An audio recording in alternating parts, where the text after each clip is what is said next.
before the center. So if you're really told by the local officials to get out of these low-lying areas, these evacuation zones, it's good to do so, because that water can get in early, get water on the streets before you leave. So get out when told by the local officials. It's real important. So 3 to 5 feet on places, some of the cities, Melbourne, West Palm Beach, some areas, not every area gets that, but some of the low-lying areas could get some of this water, so that could flood some of the streets and beaches. As we travel northward, as we see the storm continue to move north, we can see 4 to 7 feet where the water gets trapped in some of these areas. You see the shape of the coastline there, and that has a lot to do with storm surge values and actually looking at the bathymetry, how the shape of the ocean and how the slope is.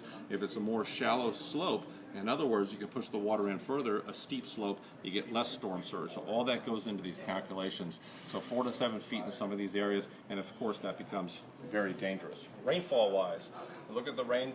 Now, luckily the heaviest rain will be right along the center and to the right.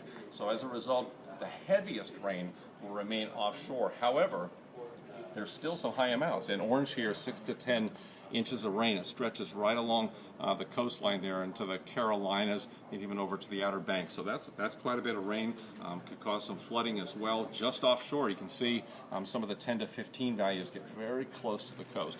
A little movement, just a small jog, a little wobble, and all of a sudden you can get some of those higher values stretch a little further inland. For the Florida coast right now, looking at areas of 4 to 6 inches of rain, but notice that 6 to 10 is right there on the shore. So a small change in the path, all of a sudden you can get some changes as well with the rain. So look at the onset graphic here. Dennis, when are the winds going to get there? We're getting a lot of questions about when. We're looking at throughout the day today and into Wednesday, the onset of the tropical storm force winds around Florida. But look, Georgia, Wednesday evening right there, South Carolina, North Carolina through Thursday morning.